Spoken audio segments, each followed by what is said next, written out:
speaking of someone setting a great example, we've got Brian McAleer on the phone to tell us about his book launch. I can't wait to hear about this. Very interesting. Welcome, Brian. Hi, Amanda. How are you? Good, thank you. It's so good to have you on the program. Thanks for having me.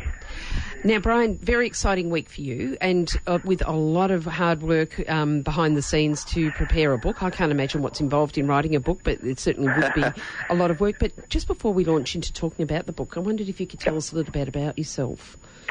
Sure.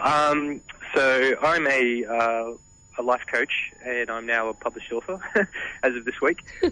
So what I do is I work with people around empowerment and getting passionate and setting goals and being accountable for their own success in life. And a big part of what I do is working with young people. So I also go by the name Youth Empowerment Coach. I work with young people from different situations and backgrounds on how to get ahead in the world, which can be something as simple as getting their first job, or even something a bit more complex like setting long-term goals to make a successful transition into adulthood. And I also work with those closest to young people, so parents, teachers, other youth work professionals, on how they can best empower and motivate their young people. And this is something we were discussing about earlier this morning. We had two wonderful life coaches on earlier at the beginning of the program, is how important it is for our youth to have hope. Oh, it's very important, and more so in today's world than ever, I think, because the world it's a big place, but it's gotten a lot smaller, and which is a good thing. But with the different options and influences out there, young people are being exposed to different things and constantly marketed to about all these different opportunities and avenues, which makes it really hard to make a decision sometimes. And sometimes they get a bit overwhelmed by that, which can lead to things like anxiety and anxiousness and nervousness about, how am I going to get ahead in life? How do I figure out what I want to do and who I am? These are the big questions on young people's mind.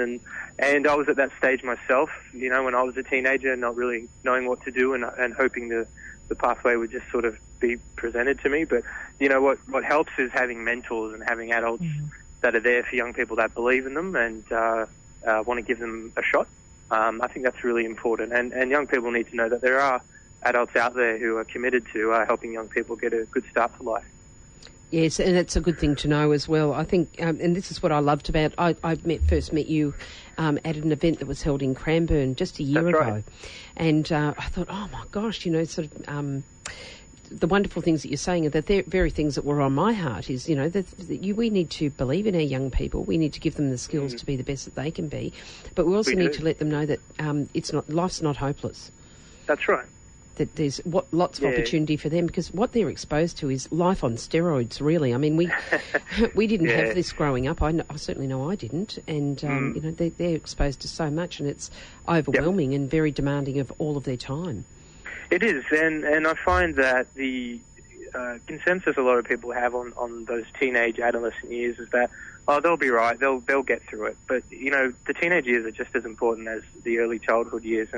And teenagers are not just, children that are slightly older or young people. They're adults in the making, and as a teenager, we start to develop our beliefs and ideas and values about life and who we want to be when we're adults. And so that bridge from adolescence to adulthood is really important and just as integral to someone's development as any other stage of their life, really. I couldn't agree more, actually. I think that's a beautiful way of putting it. Now, if we get on to just a little bit about you, you've got a family, Sure. A beautiful child you have, don't you? I do, yeah. My wife and I had our first child just last year in July, so she's almost one, and the first year has gone incredibly quick, I must say. A little girl called Lucy, and she's brought a lot of happiness and light into our lives, and life wouldn't be the same without her. So it's been quite a ride, and looking forward to everything else that's coming our way. And the beauty of social media is the very fact that people like myself can get to know a little bit about Lucy, what she looks like, what stage she's at, and it's absolutely fabulous to follow. Yeah, that's right. My wife's pretty organised with all of that and taking pictures and updates and month by month and showing everybody how she's growing. And, we've got friends around the country and overseas who haven't met her who get to see her grow up. So, social media is really cool in that aspect. Yeah, no, I couldn't agree more. Moving on a little bit, you've got a great sense of community service, and I would say that definitely comes from a family background, if I could be so bold as to say. Yep. And that's right, yeah. Your current involvement with motivational speaking, how are things going there? You're a life coach, youth empowerment coach as well. What kind of events are you attending at the moment?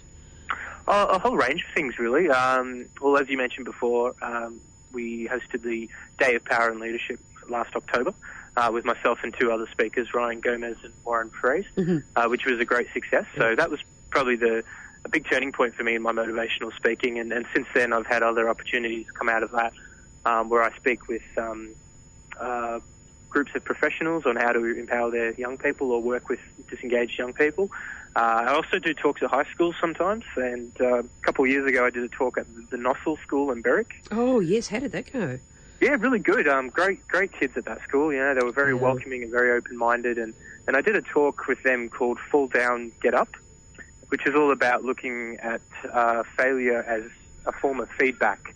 And it was a very popular talk, and it has been popular with other schools, especially around exam time, when there's lots of pressure on the senior students to do well, and that sort of fear of failure hanging above their head, and, oh, what if I don't get a good score, and my future's ruined, and that sort of thinking can really bog them down. So what the talk does is it looks at any past experiences where there's been a failure or a setback or a mistake, and not using that to label how your future's going to be, but using it as an opportunity to learn and use that as a bit of an opportunity for a comeback.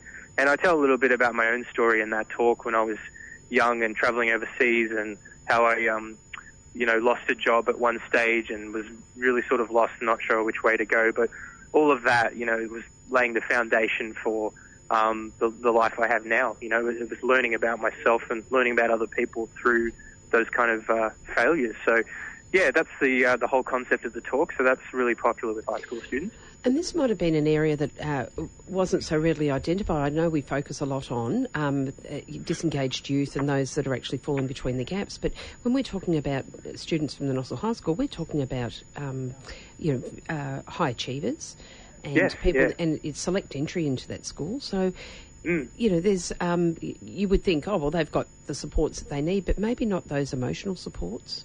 That's true. And look, the kids that go to schools like that, in some cases there's even more pressure for them to succeed and to do very well. So, and at the end of the day, they're still just young people. They're still trying to make sense of life and forming relationships and their self-image and all of that. So with the added pressure of, doing well in school, it can apply to any kids from any age. And that was where I did the talk the first time. I've also done that talk at a few different other schools, such as public schools and private schools and special alternative schools. And it's all been sort of received the same way. It applies to kids of any background, really. Oh, beautiful. No, it's an eye-opener for me. I think that's wonderful. So it's very holistic in the way that you're approaching our youth. Yeah, and I think that's the way to work with young people is that holistic approach, that no matter what background or situation they're from, they're all going through the same things. Indeed, Brian. Now, Brian, I want to find out all about your book, but would you mind staying with us while we just take a quick break to hear from our very important sponsors? No problem. Thank you.